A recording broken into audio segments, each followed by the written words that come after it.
And we're back for our final session of the day. Thank you all for spending the day with us. We realize there's a lot of sessions and a lot of great content. So again, if you had to step away and take a break, you can always come back and watch the recordings later. But we are really excited to welcome you back to our last session of the day, Measuring for Change and Elevating Youth Voices. And so in this session, we know that data, we've seen as a theme across the day, data can really help you make the case for funding, whether that's for mental health support or for infrastructure projects. And so in this session, we'll hear about the importance of measurement and learn about some of the tools that can be used to create change. Then we'll close out our session with our special guests from the National Youth Bike Council and really get their perspective on the importance of providing access and opportunity for youth to cycle. Our first speaker will be Dr. Erin Ayala. Dr. Ayala is a licensed sports psychologist at Premier Sports Psychology in the Twin Cities of Minnesota. She's passionate about introducing girls and women to the benefits of sport and volunteers with the Little Bellas. Last year, she co-founded a nonprofit in Minneapolis with the mission to diversify competitive cycling. She will be presenting on what's really important to athlete wellness and performance. After that, we will hear from Rebecca Davies. As the Bicycle Network's data manager at People for Bikes, Rebecca manages the Bicycle Network Analysis, a web application that measures and maps low-stress bicycle networks in cities. She also supports People for Bikes' broader research and data analysis efforts, including the City Ratings Program, striving to make data accessible and actionable for bicycle transportation policy, planning, and advocacy. She will be presenting on measuring bike access to schools. And our final speakers of the day will be our special representatives from the National Youth Bike Council. Bria Brown is a senior at Henry Grady High School in Atlanta, Georgia, and she founded Atlanta Students Advocating for Pedestrians, formerly Grady Pedestrian Safety Coalition, a group that advocates for the safety of pedestrians and cyclists across Atlanta. Next year, she'll be attending University of Virginia, and she'll be closing our session today with 2020 cycling affirmations. As a reminder, you can ask questions to our presenters via the Whova app. And if they do not have time to get to your question, we'll make sure to follow up with it after the presentations. And with that, I present our first presenter of our session, Dr. Erin Ayala. Okay, good afternoon, everyone. I hope everyone has had an opportunity to get up and drink water, take a restroom break, walk around. I know I've been on the screen all day, but I'm really excited for this presentation and this opportunity to connect with you all. I'm a sports psychologist at Premier Sports Psychology, which is a group consulting firm based in the Twin Cities. And so I'm coming from a bit of a different frame of mind because this is very performance-based. At least our field in sports psychology has notoriously been really performance-based. And I'm trained as a counseling psychologist, which really means my foundation is all about normative health and well-being and the importance of prevention and health promotion, not solely treatment. And so using that and my research hat, I basically recognized a need for a new assessment or a new measure in our field in sports psychology. And so this is some work that we've been doing recently. Some of the information I'll share is hot off the press, and I'm really excited about it because we've got a good number of folks so far. We have about 160 who have contributed to the scale development and participants. So that's what I'll be talking about today. Next slide. So when we think about outcome measures for sports psychology and for athletics, it's really tough to see whether or not athletes are making progress because the construct of performance is not very well defined. So we think a lot about performance metrics or standards, but we all know that how an athlete is doing is not, it's related, but it's not going to be completely captured by the stats that you're going to find online. I'm an endurance sport athlete, so someone's times in an event are not going to speak to the complexity of the course. If you think about basketball and just some of the free throw percentages, for example, that's not going to tell the whole story. And so we struggle as sports psychologists because one, we don't want to just look at the stats that you're going to find online, but two, as psychologists, we want to prioritize the mental health of our clients. So we created a new measure, and the way that we did this is through a mixed methods approach. So we use qualitative open-ended data And then we run some other fun analyses behind the scenes once we get that in order to turn it into quantitative. So we have more of an objective rating scale. And so we had a team of 43 professionals in the sport medicine field. We also had, we had athletes, adult, like endurance athletes. We had professional and Olympic athletes. We had Division 1, 2, and 3 collegiate athletes contribute to this project. We also had coaches. And we presented them with this online brainstorming prompt. We did this in the thick of the pandemic. Normally you'll do a group brainstorming, and we did it remotely. And so they saw this prompt: please reflect on your experiences in sport, your observations of athletes. Consider what actions, thoughts, feelings contribute to optimal mental health and performance. Then complete the following sentence: in order for athletes to maximize their mental health and performance, they should. Next slide. So we did a lot between then and this slide, and we got over 300 behaviors, thoughts, and feelings. And so we cleaned the data, we categorized it, we sorted it, we combined redundancies, and we came back to our 43 athletes and coaches and sport medicine professionals, and we said, okay, we want you to categorize these into piles or categories that make sense to you. And so they created their own categories. We then essentially combined or layered all of the data on top of one another. So think of it as a factor analysis for the statisticians and researchers, but for qualitative data. And we came up with this solution, or best fit solution, of 7 clusters. And the thing that's really cool about this is we asked the participants, how important is each of these things for mental health, and how important is each one for performance? So embracing challenges is in the middle for a very important reason. And that's because it was rated as very, very important to both mental health and performance. So at Premier Sports Psychology, we're now making the argument, we always have, but now we have the data to show it. You can't focus on performance without first focusing on mental health. They're not mutually exclusive. You don't have to, you don't have to ignore or negate one in order to promote the other. You can truly do both things, and they very much do overlap with one another. And one way you can start is the embracing challenges, which is essentially resilience. Next slide. And I'll run through kind of each of, oh, sorry, go back one. I thought I had a definition for each one. I don't. So I'm going to run through these now. I shortened the PowerPoint. So stress management, this is really the key to bike life balance.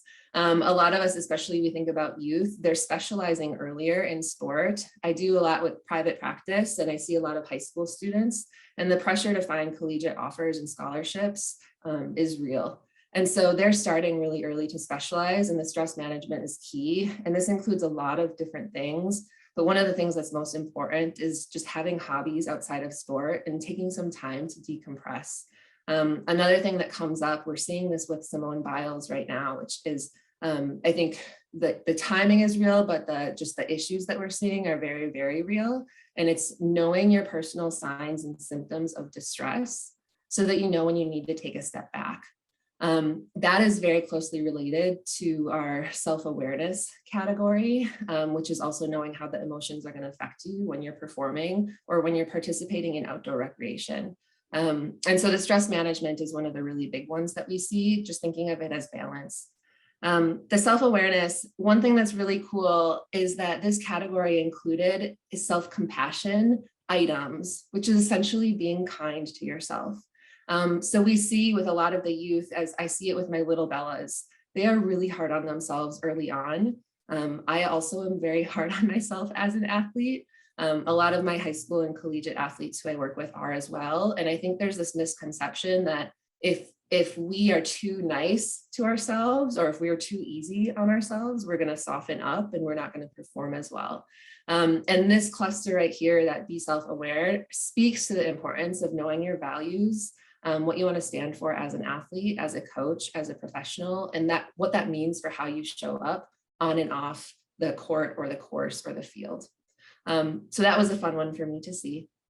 The use of sports psych skills, this is something that most people think of when they think of sports psychology. I'll be completely honest, I was a little bit concerned about what type of data we were going to get, because some of the coaches that we brought in have been around for a very long time and have more of this old school mentality. And I was afraid of getting this like buck up, pain is weakness leaving the body, some of those phrases. And we didn't really get that. And I think what we saw with the use of the sports psych skills was the importance of goal setting and knowing where you want to go, what do you want to accomplish. We do this informally with the little Bellas. We pick, obstacles along the course, and we say, like, what is your goal for the next 8 weeks? What do you want to do? And it's just a really cool process because then they keep that on the forefront. Other things that came up for use of sports psych skills, this was things like imagery, mindfulness, meditation, taking time to like mentally prepare, decompress before competitions, just giving yourself a moment to chill, essentially. A lot of athletes are very rushed going from one thing to another, and it's also important to sit and do nothing. Sports psych skills also has one that I think is important, is knowing how to motivate yourself when needed. So we had 2 social ones, and that's develop good team relationships and have social support. And we split these up for one really important reason. We could have combined them into one cluster, and we decided not to, because the have social support was different in the sense that this is like have people see your successes and your failures on and off the course or on and off the bike. But it's like having people who see you as more than an athlete, as a person. And who can help you kind of recenter and step back and gather perspective when needed, as opposed to the team relationships. Those were very specific to the relationships with teammates and coaches and mentors or athletic trainers or other people in that team sport environment. So one thing to think about for all of us who are working in community programming is how can we strengthen the relationships of the youth and the other athletes who we're working with. Like, how can we get them to connect with one another, and finding those micro moments where they start to open up to themselves and to each other, and they're more honest about their concerns, their fears, their goals. That can be really helpful for that bonding. I think another thing that was important, this is more for collegiate athletes, adults, is the importance of having really honest and open conversations with coaches. So that was interesting that one came up, and that was basically a continued behavior of transparency and being able to voice your needs and talk openly about what's going well and what isn't, which is important to think about, which is power dynamics that can come into play, especially with youth and high school students who might be trying to secure college scholarships. So, and then commit to physical readiness. One thing I love about this category is that it includes more than one item for sleep. Eating, hydration. Yes, it includes some things like foam rolling and mobility, but ultimately, like, peak performance means you also need peak recovery. And so it includes rest. It includes taking time to do nothing. And so it's kind of this like work hard, play hard mentality. Like, that's not the way that we're going when we're measuring athlete health and wellness. It's like, are they taking time to do nothing and to recover and to rest? So that was really neat to see. I know a lot of athletes who have a really hard time resting, myself included. And then the final one, as I noted, is embracing challenges. So this is really trying to find opportunities to see challenges as like growth opportunities instead of points of potential failure. And I see this sometimes with the youth that I work with, is that it's very quick, like, no, I can't do that. And being able to step back and say, like, you can't do that yet, right? Like, what are the steps? How can you get there? And for them to like know that when you're in that uncomfortable period, that's where you're growing. And that's why we're here. We can do hard things. We're trying to kind of like push those boundaries. And that's what that embrace challenges cluster is all about, is basically facing adversity or facing difficult experiences. Okay, next slide. So I'll nerd out for a minute and then we'll go to the next one. I'll just kind of let you gather your bearings. Each dot on this map represents an item on the scale. So it might mean, get 8 or more hours of sleep at night. It might mean have open and transparent conversations with your coach. Talk to your teammates about how you're doing. It might say set concrete goals. So each dot represents one item on the scale. So then we asked all of our participants, how important is this item for mental health and how important is it for performance? So I know athletes, we always want the best of both worlds. So the green zone is really what we're looking for. And what I've been saying to the athletes that I've been working with is like, if you want to start somewhere, start where you're going to get more bang for your buck and go for the items that are really important to both of those things. Because again, it doesn't have to be mutually exclusive. There's this misnomer that if you want to perform really well, you have to like set aside your mental health. And that's not true. So I'll have you go to the next slide. So 33, my teenage girls roll their eyes whenever I tell them this. The most important thing you can do is to believe in yourself. Super cheesy, super true. And now we've got good data to show it. So if there's one thing that we can do, it's to help our athletes believe that they can do it.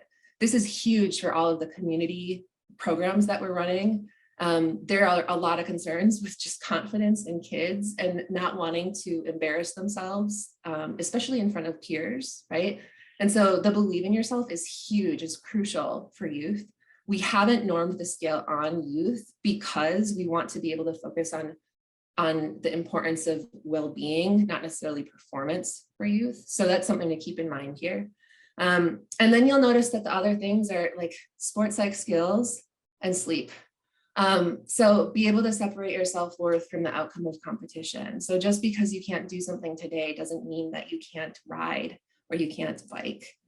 We taught one of our little bells to bike the first time this summer, and she really struggled the first few weeks because she wasn't able to join the other girls.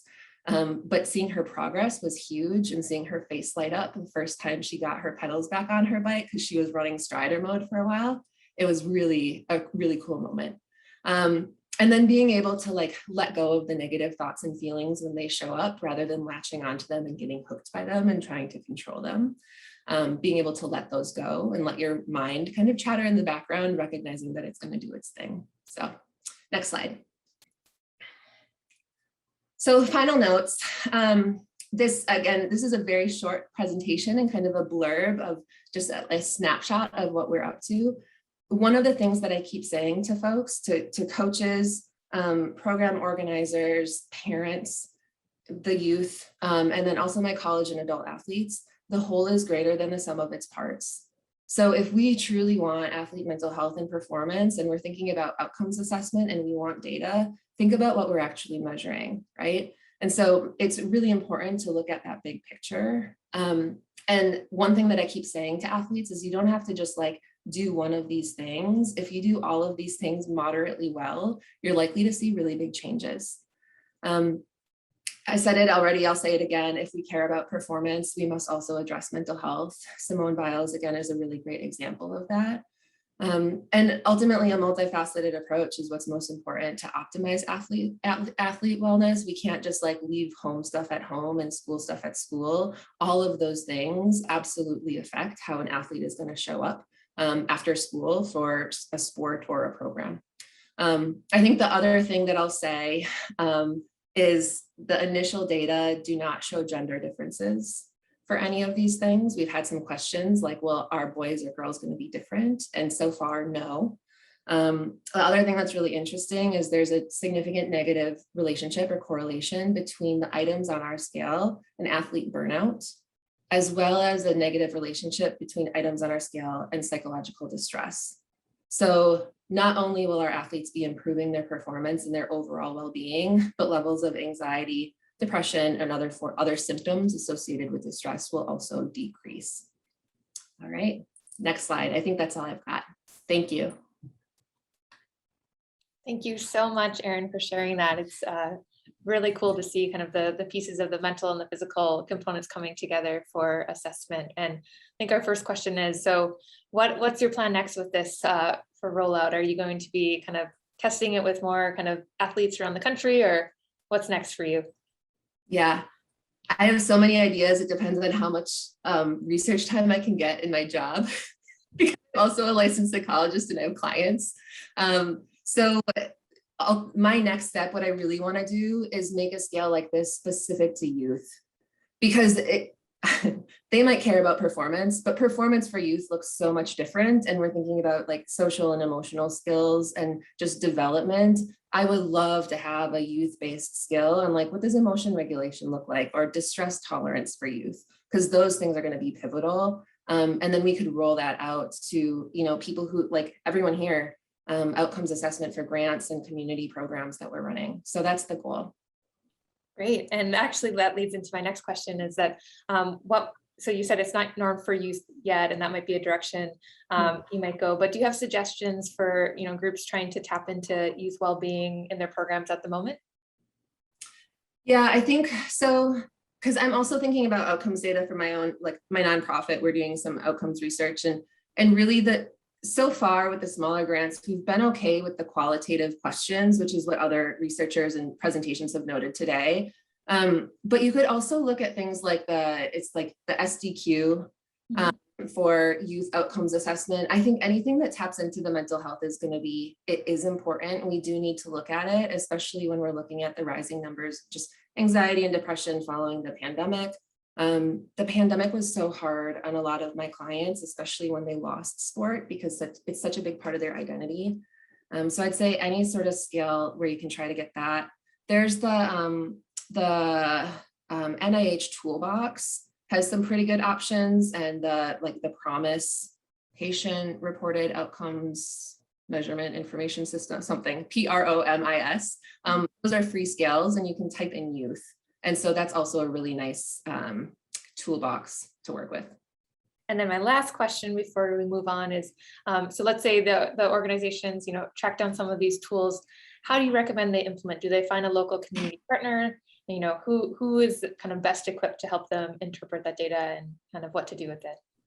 Yeah, that's a great question. What we've been doing at Premier is basically, because we're still norming the scale, we're offering a free outreach or consultation with a lot of the teams, and not even in the area, at a national level. And so we'll approach someone and say, hey, do you want to do this assessment with your team? We can then do personalized reports. We'll individually email them because it includes a psychological distress measure, so they get referrals if needed.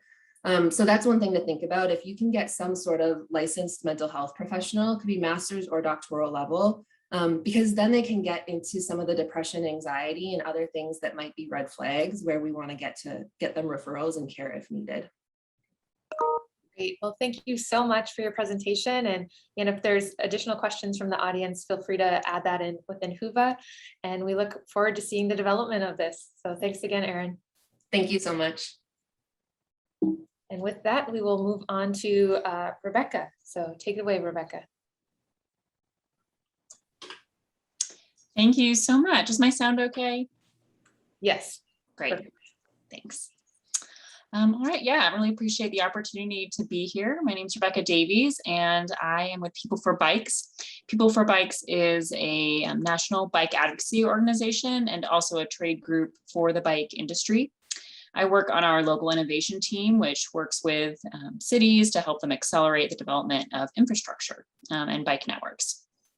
And today I'm going to talk about using a tool we have called the Bicycle Network Analysis to evaluate safe bike access to schools.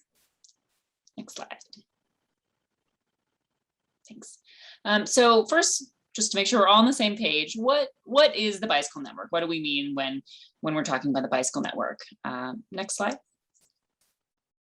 So for the purposes of the Bicycle Network Analysis, the Bicycle Network is all of the streets, paths, and crossings or intersections that bicyclists could use in a given area.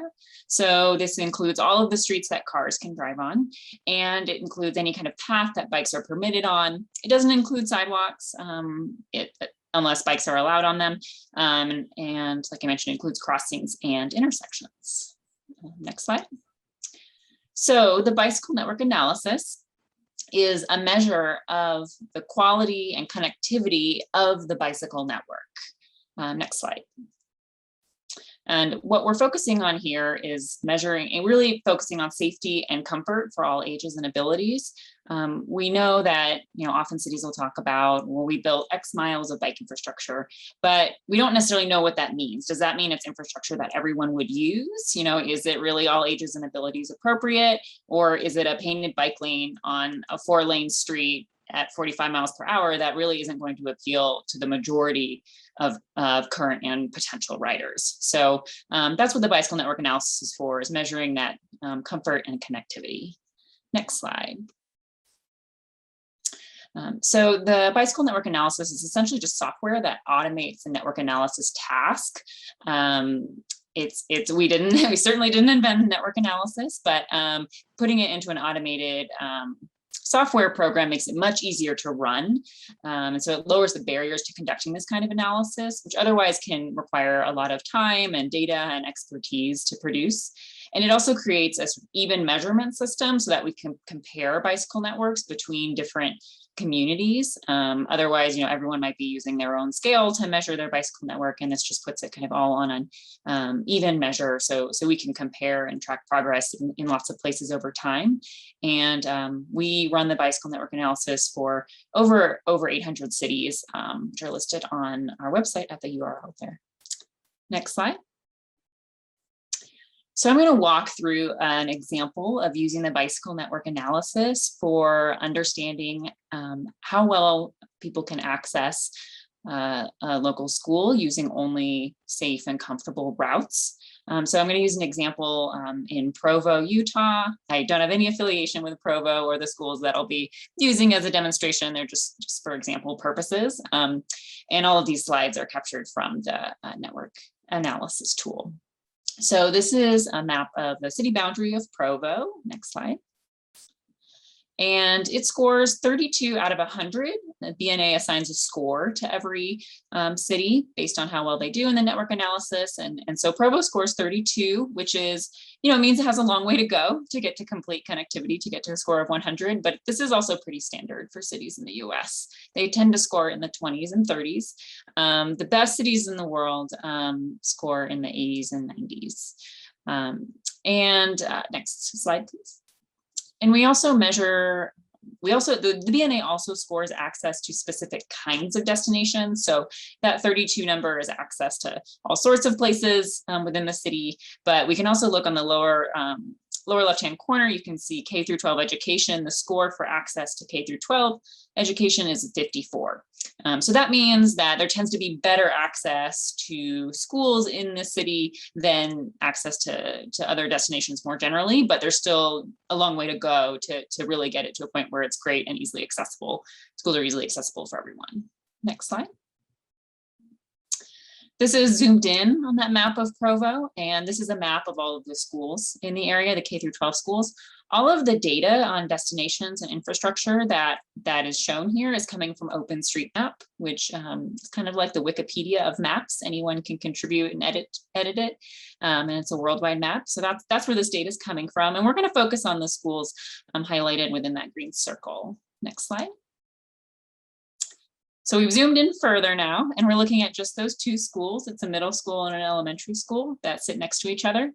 And this is a map of the street network around streets and paths, and the whole bicycle network around those two schools. So the blue streets are low stress, and the red ones are high stress. And you can see that there's an area of low stress streets kind of east of the school. Those are usually neighborhood streets. Those tend to be low stress. But then these kind of connector streets, these arterials between them are high stress. That's pretty typical for a lot of maps of cities in the bicycle network analysis. Next slide. We can also look at this in terms of infrastructure. So the purple lines here represent your typical unprotected painted bike lane. And the green lines represent off-street paths. So we can see that there are some great off-street paths in the area, but also some disconnected infrastructure with the bike lanes, and then other areas where there isn't any infrastructure. If we were to look at a map of this for, again, this kind of world-class bike cities, we'd see those green paths all over the place. But we've got a few here, and in fact, one of those green paths running north-south is right near these schools, not quite next to them, but very close. So that's something we can focus on in terms of increasing safe access to schools by bike. Next slide. This is another view of that data, but showing it a little bit differently. This is looking at, if you start from a given part of the city, how well can you get to nearby destinations using only low stress routes. So those are those blue streets and paths we saw in the earlier slide. So a 0 is red and a 100 is blue, 100 being better again, and 0 being no access. So we see what these schools are. It's about, it's kind of a purplish color. That's around a 40 or so on this scale. So that means you can get a few places easily by bike using only low stress routes, but there are a lot of places you can't get to that you'll still be limited by. You can also see here on in the kind of just west of the schools where that long off-street path is, that area is bluer, and that's not surprising given that path is providing safe and comfortable access for traveling to nearby destinations. And when I say nearby, this is really thinking about places within a 10-minute bike ride, so not a very long bike ride, under 2 miles. Next slide. We can also drill down a little bit further and look at specific locations. So this middle school, Centennial Middle School, I'm going to focus on that last number there, has a population score of 0.25, or you can think of it as 25%. That means that about 25% of people who would live within a 10-minute bike ride can get to the school using only low stress routes. So 75% of people can't. So, if you're thinking about, well, trying to incentivize students or families to bike to school, then you might focus on that 25% of the population nearby that has low stress access to the school, because they're going to be, have a greater propensity to ride, knowing that they have a safer route to get to school. But then focusing on, well, how can we make changes that support the other 75% of folks who can't currently bike there using only low stress routes? Next slide. So one of the big barriers here is that those high stress streets we looked at earlier that are kind of a barrier between the bike path in the west and the schools just east of those streets. Next slide. So what I did is I waved my magic wand, as we all wish we could do, and put in some protected bike lanes on those high stress streets. And those are what those yellow arrows are pointing to. So let's say this new infrastructure was built. What we can do is run the analysis, and those are the teal lines there, are protected bike lanes. And then we can run the analysis again and see how connectivity changes. Next slide. Now those streets that used to be red are blue. And so that's an immediate change, right? This is low stress infrastructure on streets that used to be high stress for biking. Next slide. And again, this is the same image from before. This is the before image of the heat map. Next slide. And this is after. So what we see is that it's a lot more blue. There's a lot more connectivity around the immediate area around the school. There are still places a little further afield that we can see are red. That means they don't have great connectivity. And to really expand access, we'd eventually want this whole map to be blue. But at least in the areas right around where that new hypothetical infrastructure is, connectivity has improved. Next slide. And then we can again look at the population score for the school, for Centennial Middle School, and it's grown from 25% to 43%. So that means now about 43% of people living within a 10-minute bike ride can get to school using only a low stress route. And that's a result of those protected bike lanes being implemented right near the schools. So you can imagine if you repeat this exercise with other infrastructure included, perhaps to reach those areas that are currently red in the map, then you would continue to increase this number until ultimately, ideally you get to a point where 100% of people who live within a 10-minute bike ride of the school can get there using only low stress routes, only all ages and abilities, safe and connected infrastructure. Next slide. And so I've included the URL here if you want to see bicycle network analysis data for other cities. And if your city isn't listed there, you're welcome to email me and I can add it. Yeah, this is essentially what we're using this tool for, is to demonstrate the potential or what it would take to really get to 100% connectivity and use that as a way to benchmark progress as cities improve their bike infrastructure over time. And thanks so much. Great, thank you so much, Rebecca. That's a super cool tool. And I think one question is, do you have any resources that might help connect people to, let's say they explore the tool a little bit and are curious about how they could advocate for, safer routes in their community? Does kind of using that tool in conjunction with some of People for Bikes resources, is there anything you could point them to start that process? Yeah, I think first just looking at the data on our website for the city that you're familiar with. We run the analysis for a lot of cities, but don't necessarily have firsthand knowledge of many of them. So the first step often when I'm helping folks kind of use the data is making sure the input data is accurate. So I can help improve the data in OpenStreetMap so that those initial maps are accurate and they show the infrastructure that exists. And so that way you can get a good kind of baseline knowledge of what connectivity is like. And we also provide the data for free. It's downloadable for kind of existing conditions. So that would be a next step, is using that data to understand, okay, well, where are the barriers in access? And I'm always happy to help folks walk through that and figure out, the most advantageous way to use it for their particular purpose. The sort of next level of what I was showing here, where you kind of plan hypothetical infrastructure and run it again, takes a little bit, is a kind of another level up of analysis, but there are kind of various steps in between to sort of figure out, how the data can be most useful. And I'm always happy to help with that. Awesome.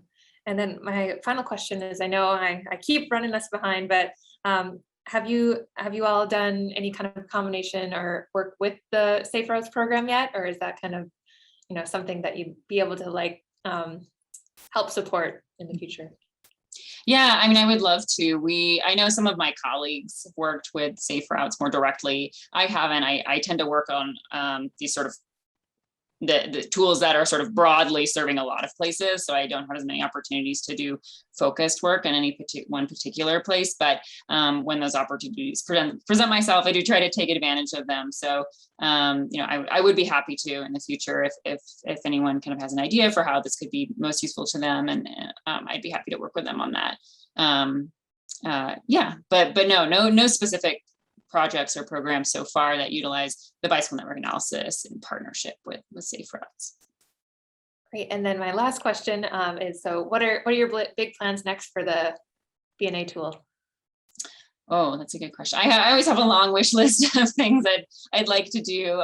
Like any piece of software, there's just a lot of maintenance and organizing, and there's always lots of ways to improve it, to automate it further. The functionality I showed here, where you analyze hypothetical data, I'd like to continue automating that further, because it's a little bit of a manual process right now, and we've seen it have a lot of value for kind of applied uses of the bicycle network analysis. So I'd like to work towards automating that, and then also just more kind of user enhancements. I think network analysis is inherently kind of complicated and tricky, and so there's kind of an endless number of ways that it could be made simpler, I think. And so it's often just a matter of figuring out what I have time for to focus on. But yeah, lots of opportunity, and I always welcome feedback and ideas. Great. Well, thanks again for this great presentation. I think a lot of us will be excited to kind of get around and poke around in that tool. So again, for the audience, if you have questions later on, or things you think of for Rebecca, feel free to reach out, and we can be sure to connect you all. So thanks again. Yeah, thank you. And finally, it is my pleasure to introduce our last speaker of the day, Bria Brown, representing the National Youth Bike Council. We're very excited to have you here. I know it's late on the East Coast, but thanks again for helping us close out this day and provide a much needed youth perspective on the importance of getting out riding. So take it away, Bria. Yeah, I'm glad to be here. Thanks for hosting.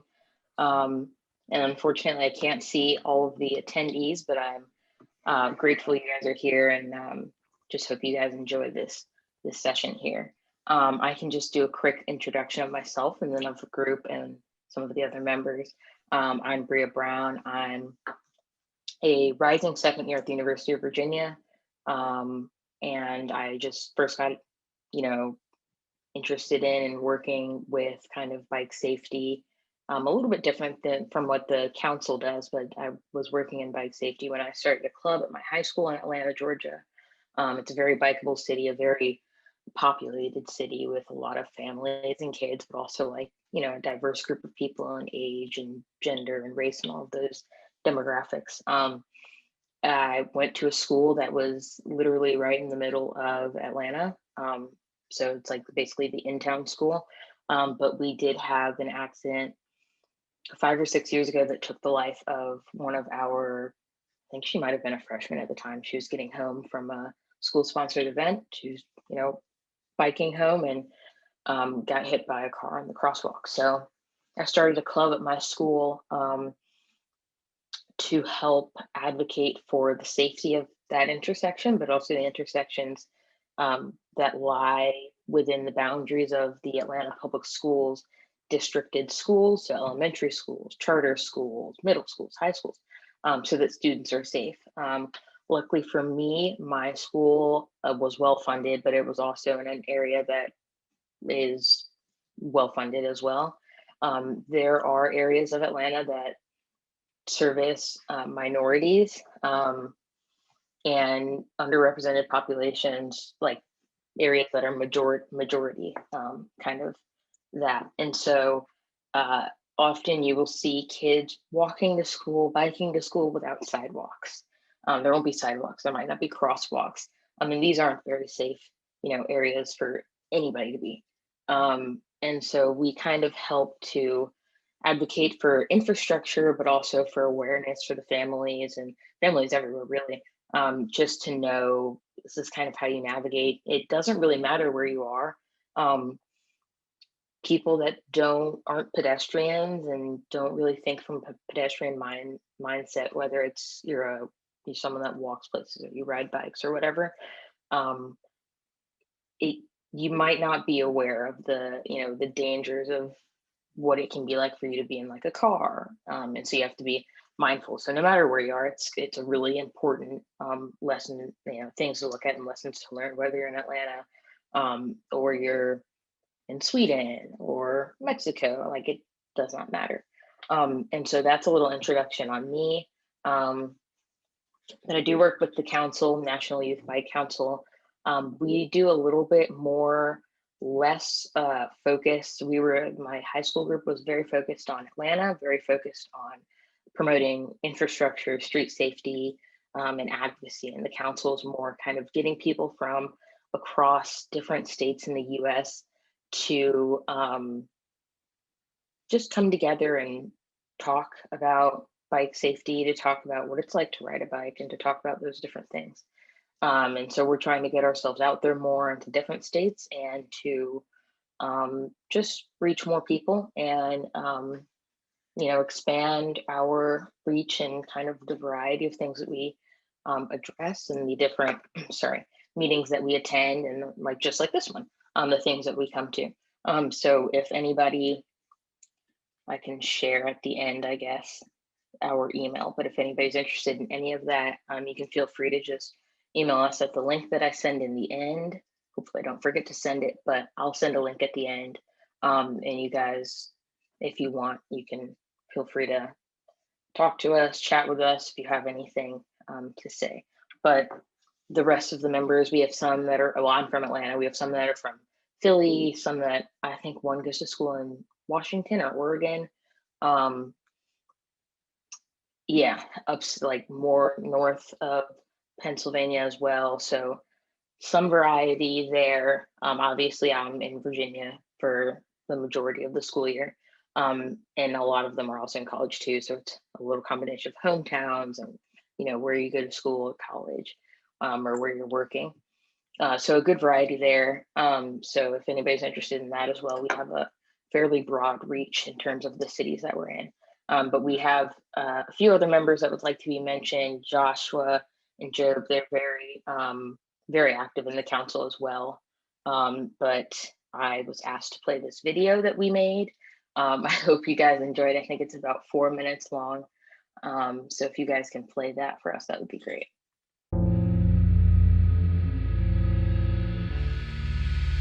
Hey, I'm Bria Brown. I'm a first year at the University of Virginia, or a second year actually. And I am in my second year with the National Youth Bike Council. This year has been hard for many. It's really been hard to connect with people on, the levels that we used to, especially since we're not in person for a lot of things. But I think as the council, we've done a very good job with connecting with the communities that we're in, through hosting Zoom calls and talking to our partners, and just growing our national presence. Thanks to this last year, we've also been able to expand our bike outreach through programs that offer bikes to those in need of them, people that have been previously in need, but also people that are frontline workers that need transportation to work. So I think that we've done a great job with that, and I hope to see the other things that we have in the future. And I'm appreciative of our partners and those who have supported us along the way and helped us, survive the pandemic and really thrive.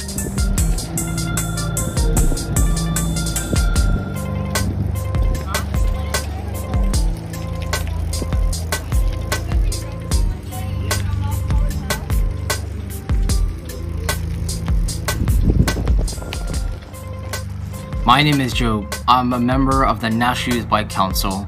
The council has kept me actively busy in the cycling community, and with the progress just increasing via the Spring Back on Bikes, which also has us progressing in helping youth get back on bikes this year. Our progress is getting recognized via Spring Back on Bikes, like I just said. In the meantime though, I have been active over in our social medias like Discord, Instagram. Via those social medias, I'm able to still interact with biking and with the biking community, even though I'm not physically biking. And speaking about biking, being in the council, I actually have been able to travel and do many things, networking, meeting new people. It's been a whole great experience overall. And I'm sure that, well, I'm not going to spoil much, but I've been coming up with some projects, or the council's been coming up with some projects, and they're getting quite interesting, but I won't really go right into detail of that. You'll have to wait and see.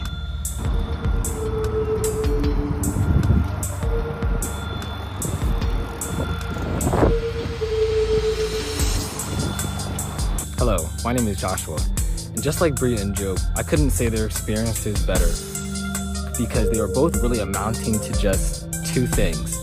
The first one is opportunity.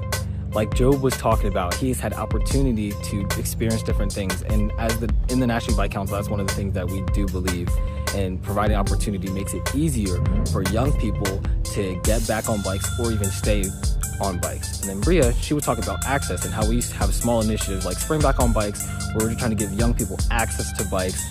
Access to getting the bikes that they already have and keep them on those. And we believe that opportunity and access are key players in making sure that our peers can also experience the joys, benefits, and also be with us, whether physically or on the other side of the country, and experience the joys of cycling. Being a part of a community. Give us the opportunity To stay connected with our peers across the nation. We believe that there are multiple ways for organizations to achieve giving access or opportunity to young people. And with one of the ways that we decided to choose, which might help inspire or give anyone else ideas, we decided to create a Discord server. And with the Discord server, you can host conversations or even live stream or even just hold general chats and get to know our peers a whole lot better. And so with 24-hour access pretty much to a Discord server any day of the week, we're able to continue to connect our peers and even join other existing Discord servers together to be able to continue to, bring together young people all over the US. Thank you for watching, y'all. Okay, so that was our video. It was a little bit long, so my apologies for that. But at this point, if anybody has any questions, I would be more than happy to answer them, or any comments, anything that needs clarification, whatever. I'm, open book, willing to answer any of those. Thank you so much, Bria. And I am always, impressed by everyone's video editing skills. So nice work on that. Loved the transitions. One of the questions we've got here is, we are dealing with a lot of folks today here who are involved in, bike programming, youth programming. What's the number one thing you would want, these organizations and organizers to know about, designing bike programming for youth?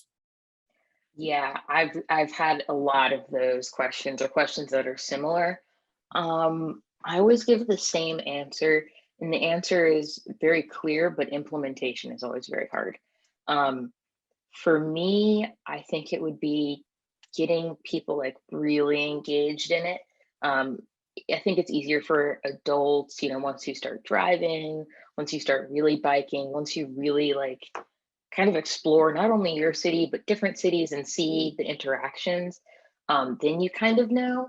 But for people, my age or a little bit younger, a little bit older, people that kind of have been in one area their whole life, may have been biking, but like they're two different worlds. There's kind of the world of people that drive or scooter or all of these things that conflict with bikes, and then the world of people that bike or walk or are pedestrians and all of those. And the most important thing and the biggest struggle, I would also say, is just really getting kids engaged and getting them to really understand the bike safety, but also kind of how to advocate for yourself and how to advocate for others that are also in that same community. I think the community is very important, but just really grasping that attention. I've worked with students my age, and it's just incredibly hard, because people don't see the bigger picture and people don't see why it matters. And it's just really hard to get people excited about bikes, especially if you don't ride one. It's like, I don't care. Why does it matter? So that's my piece of advice there. Great. And I guess kind of, leading off from that. So again, a lot of people here are dealing with, youth organizations. So what might you want them to share with youth involved in their programs on how they might want to get involved with the National Youth Bike Council? I think the first step, kind of relates to my last point, is just to get people really involved and engaged. I think one of the ways to do that is I find that statistics are helpful. If you can say like, they're not to be like, it's just jarring, but just to show that these are how many accidents are in your area, or these are how many deaths related to bikes or whatever. So people really see that, like, it has to hit home. It has to be something that's like, oh, wow, that takes you aback. And you're like, okay, well, that's really something that's really important and something that impacts me and my family and people that I love and care for. And so that would be helpful, and kind of just meeting people where they're at. Don't throw too much information at them. Maybe a little pamphlet with information, maybe an infographic, a TikTok, maybe, I'm not sure, like, whatever you think works for your group and the group of people that you're, working with and trying to reach.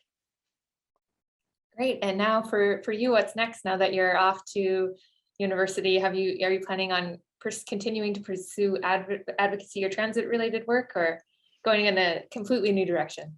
Yeah, I'm kind of in a different direction, kind of.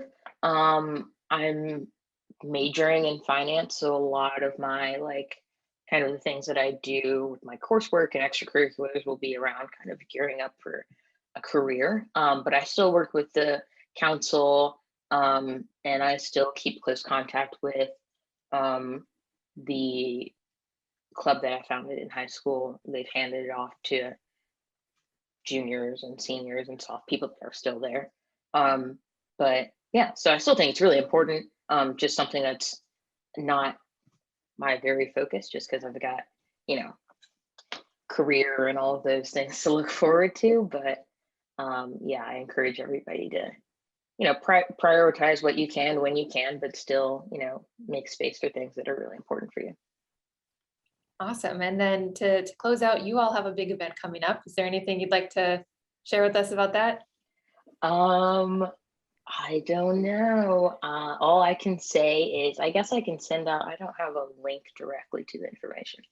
The Youth Bike Council, or Summit, actually. Sorry, the names are all very similar, but for consistency's sake, I guess. It was canceled last year, and it was going to be held at my high school, and I was so excited about that.